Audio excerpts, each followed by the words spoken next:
warahmatullahi wabarakatuh. Hai sobat, kali ini kita masih dalam edisi di rumah aja. Kali ini aku mau buat video mengenai pendidikan yang ada dalam buku Timothy the Walker. Nah, dalam buku ini berjudul Teach Like Philae. Nah, buku ini menjelaskan mengenai 33 strategi pembelajaran sederhana namun dapat menyenangkan.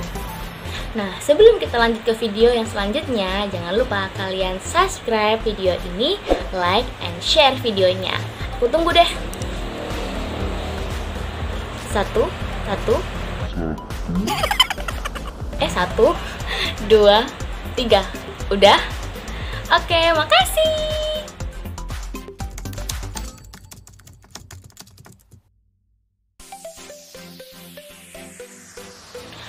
Teach like Philae. Mengajar seperti di Finlandia. Ada apa dengan Finlandia? Finlandia ini merupakan kota negara dengan pendidikan yang berkualitas terbaik. Selain itu, guru-guru di Finlandia ini juga guru-guru yang terbaik. Mereka berstatuskan atau bergelar magister pendidikan dan juga memiliki latar belakang yang baik.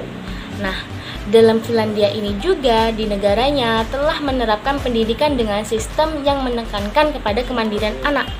Jadi secara umum anak-anak di Finlandia ini sudah memiliki kemandirian yang cukup dibilang apik lah ya. Karena orang-orang dewasa di Finlandia ini sangat percaya bahwa anak-anak di sana dapat sukses dengan kemampuannya masing-masing. Oleh karena itu, anak-anak di Finlandia diberikan kepercayaan yang luar biasa oleh orang-orang dewasa di sana. Mereka dapat mengerjakan sesuatu dengan keinginan mereka. Pendidikan tidak akan lepas dari yang namanya kurikulum. Reformasi kurikulum di Finlandia ini menekankan pada pengembangan kemampuan anak, kemampuan peserta didik, yang dimana dilakukan di dalam ataupun di luar sekolah. Nah, kemampuan ini ditekankan pada kemandirian dan juga pembelajaran yang kolaboratif.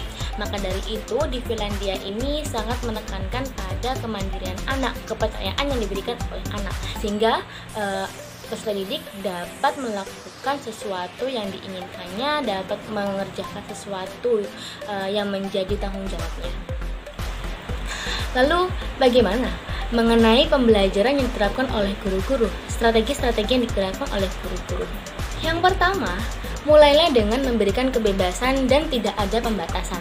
Jadi kita sebagai guru ataupun calon guru, berikanlah kebebasan kepada peserta didik agar mereka mampu mengembangkan kemampuannya dengan baik, agar mereka mampu melakukan sesuatunya dengan tanpa ada paksaan atau tanpa ada halangan.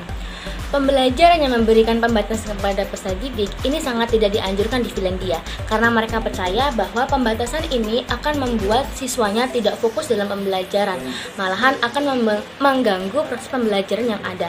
Maka dari itu di Finlandia diberikanlah kebebasan kepada peserta didiknya untuk mengembangkan potensinya dan juga belajar sesuka hati mereka.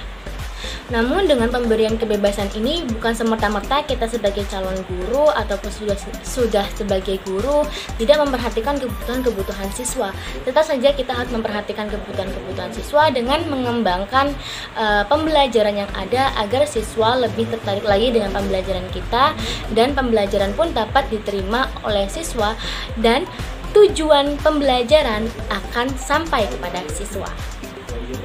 Nah, berilah pembebasan ini karena sejatinya pemberian kebebasan ini merupakan bentuk dari kepercayaan kita bahwa siswa mampu mengerjakan itu, bahwa siswa mampu melakukan sesuatu yang diinginkannya. Jadi, pemberian kebebasan bukan hal yang salah dalam pendidikan. Selanjutnya, berikanlah penawaran kepada peserta didik.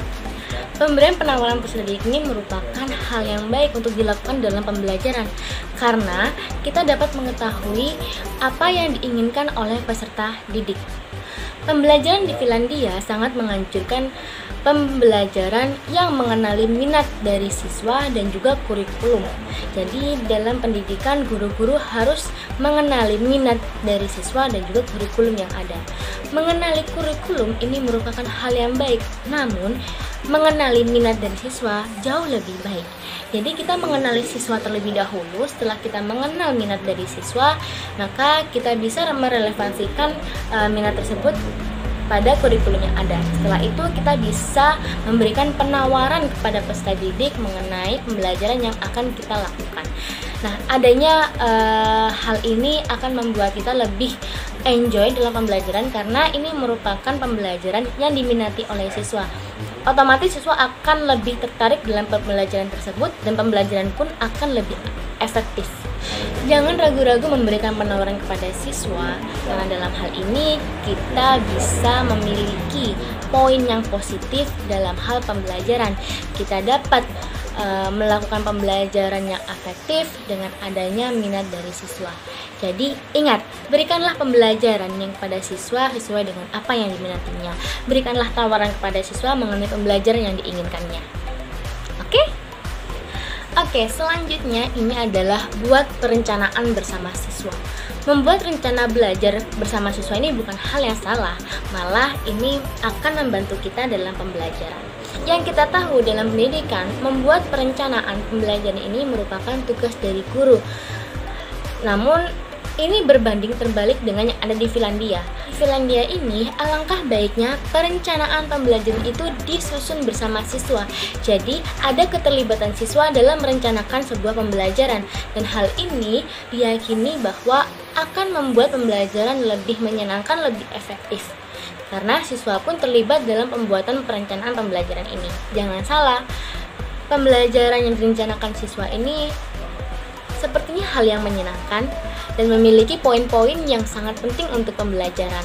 Karena yang kita ketahui, ide-ide dari peserta didik, ide-ide dari anak generasi muda malahan lebih cemerlang daripada orang-orang dewasa. Karena mereka masih memiliki imajinatif yang sangat tinggi dan mereka dapat melakukan pembelajaran tersebut dengan apa yang diinginkannya. Dengan membuat perencanaan bersama guru pun mereka akan mengetahui nih pembelajaran yang akan dilakukan. Jadi hal ini merupakan transparansi pembelajaran terhadap siswa.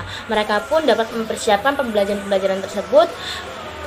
Dengan persiapan tersebut pula akan lebih mematangkan pada pembelajaran. Jadi ingat, buatlah perencanaan bersama siswa, perencanaan belajar yang akan menarik perhatian peserta didik dan lebih aktif dalam pembelajarannya. Karena ide-ide yang imajinatif dan juga ide-ide yang menarik itu ada dalam siswa kalian.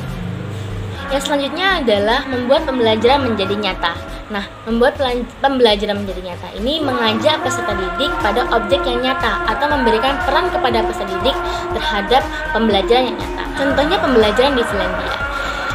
Di Finlandia, peserta didik diajak untuk ke suatu tempat yang tempatnya itu merupakan tempat miniatur kota Finlandia. Nah, dalam miniatur tersebut terdapat tempat-tempat seperti kantor wali kota, lalu bank, tempat-tempat perdagangan. Peserta didik diberikan peran masing-masing. Dalam peran tersebut ada yang menjadi wali kota, ada yang menjadi pegawai bank, dan lain sebagainya. Hal ini akan lebih menarik bagi peserta didik karena peserta didik atau siswa itu diajarkan langsung dalam pengalaman yang nyata. Jadi mungkin ini akan lebih menantang bagi siswa. Siswa memiliki pengalaman langsung di objek tersebut. Nah, menarik bukan pembelajaran di Finlandia? Teman-teman harus tahu nih bahwa di Finlandia ini ternyata mengasumsi atau mengambil sedikit pembelajaran yang ada di Amerika. Namun mengapa pembelajaran di Finlandia ini lebih maju dan di Amerika ini belum menerapkan hal-hal tersebut? Karena di Amerika pembelajaran atau sistem pembelajaran, kebijakan-kebijakannya itu dipegang oleh dewan sekolah. Nah, namun di Finlandia kebijakan-kebijakan ditetapkan dan didiskusikan bersama semua pihak. Jadi adanya transparansi dalam pendidikan malah membuat pendidikan semakin meningkat. Tidak ada yang ditutup-tutupi, tidak ada yang ditekankan. Berikanlah pembelajaran yang lebih nyata agar dapat menumbuhkan keaktifan lebih apik pada siswa. Dan siswa yang puas akan memberikan kepuasan juga, bukan untuk kita seorang guru. Yang terakhir adalah tuntutan tanggung jawab. Nah, tuntutan tanggung jawab ini hasil dari pemberian kepercayaan yang diberikan oleh orang-orang dewasa di sana. Jadi anak-anak di Finlandia diberikan kepercayaan oleh orang-orang dewasa, maka mereka mampu mengerjakan sesuatu halnya dengan mandiri. Nah, contoh nih kemandirian yang ada di Finlandia, mereka mampu pulang pergi sekolah sendiri tanpa ada dampingan orang tua mereka. Mereka mampu ke kamar mandi sendiri, mereka mampu mengambil makan sendiri dan lain sebagainya. Masih banyak lagi kemandirian yang dilakukan oleh anak-anak Finlandia. Nah, adanya kepercayaan tersebut dirasakan lebih menyenangkan dibandingkan dengan pemberian ketidakpercayaan terhadap anak, karena ini akan menjatuhkan rasa percaya diri anak. Nah, contoh nih, ada seorang anak yang jalan-jalan bersama kedua orang tuanya menggunakan mobil. Nah, anak ini duduk di belakang dekat jendela. Pastinya dia menggunakan sabuk pengaman untuk keselamatannya. Nah, namanya anak kecil-kecil ya, namanya anak kecil menemukan hal sesuatu itu akan membuat mereka senang, itu akan membuat mereka melakukan hal tersebut secara berulang-ulang, karena mereka mampu menemukan hal yang baru untuk dimainkan.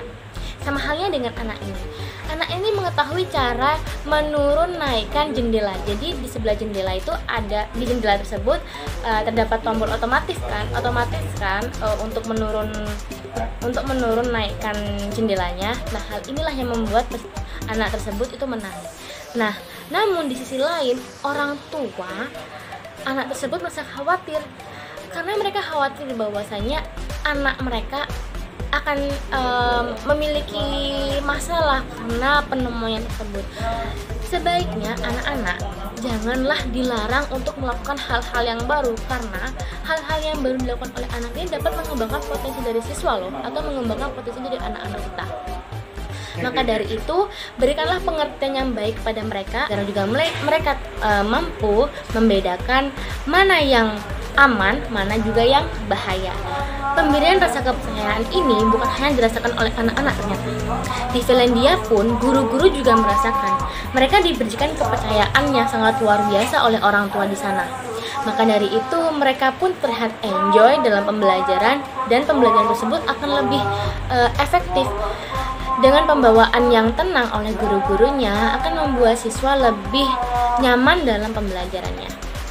Nah, hal ini tidak dilakukan di Amerika. Jadi di Amerika guru-gurunya malah terlihat seperti terkekang, karena guru-guru di Amerika melakukan sebuah pengekangan terhadap dirinya sendiri. Mereka tidak paham, mereka tidak sadar bahwasanya mereka telah mengekang dirinya dengan cara memberikan tugas sebanyak-banyaknya kepada siswa untuk dikerjakan, lalu mereka membawa pulang tugas tersebut untuk dikoreksi. Nah, secara otomatis guru akan mengoreksi pengerjaan tersebut dan akan memakan waktu yang lama. Nah, jika setiap hari seperti ini, itu malah akan membuat tekanan pada guru, karena pengoreksian tersebut akan memakan waktu yang lama. Di Finlandia pun itu tidak memberikan tugas kepada siswa. Jadi pembelajarannya cukup berada di sekolah. Mereka membahas pembelajaran di sekolah, mereka berdiskusi dengan pembelajaran di sekolah, mengerjakan hal-hal yang belum dikerjakan. Ini akan membuat siswa lebih nyaman, lebih senang, karena mereka tidak ada kekangan, tidak ada tuntutan di luar sekolah. Jadi tuntutan mereka belajar di sekolah bersama teman-teman, bersama guru, enjoy, aktif, seperti itu. Jadi belajarlah mulai dari saat ini, kita tidak terlalu mengekang diri kita sendiri dan juga tidak mengekang peserta didik juga, karena kekangan ini akan membuat hal yang negatif pada diri kita ataupun pada peserta didik. Dalam hal ini, siswa yang diberikan kebebasan, siswa yang diberikan tanggung jawab di dalam kelas akan lebih memperhatikan tanggung jawabnya di dalam kelas. Jadi kita masih sebagai seorang guru masih bisa memantau peserta didik di dalam kelas atas tanggung jawab yang harus dikerjakan oleh siswa. Peran kita sebagai seorang guru merupakan peran yang sangat penting, karena pembelajaran tidak akan berjalan jika tidak ada dua unsur yang penting, yaitu guru dan juga siswa. Jadi pada intinya memberikan kebebasan, menghilangkan pembatasan, memberikan sebuah penawaran kepada siswa, membuat pembelajaran menjadi nyata, dan juga memberikan sebuah tanggung jawab kepada siswa adalah beberapa hal yang ada di buku Timothy the Worker ini. Ingat, berikanlah kepercayaan kepada peserta didik agar mereka mampu mengembangkan potensinya dan dapat menumbuhkan rasa kepercayaan diri mereka. Nah, mungkin itu saja sih pembahasan dari saya, ulasan dari saya mengenai pendidikan yang ada di bukunya Timothy D. Walker ini. Jadi tadi hanya beberapa ya, jadi saya hanya menjelaskan beberapa saja mengenai strategi sederhana yang dilakukan oleh guru-guru di Finlandia dapat membuat pembelajaran di kelas menjadi menyenangkan. Semoga apa yang saya bahas ini dapat bermanfaat bagi kita semua. Jangan lupa tinggalkan komentar kalian dalam video ini. Terima kasih. Assalamualaikum.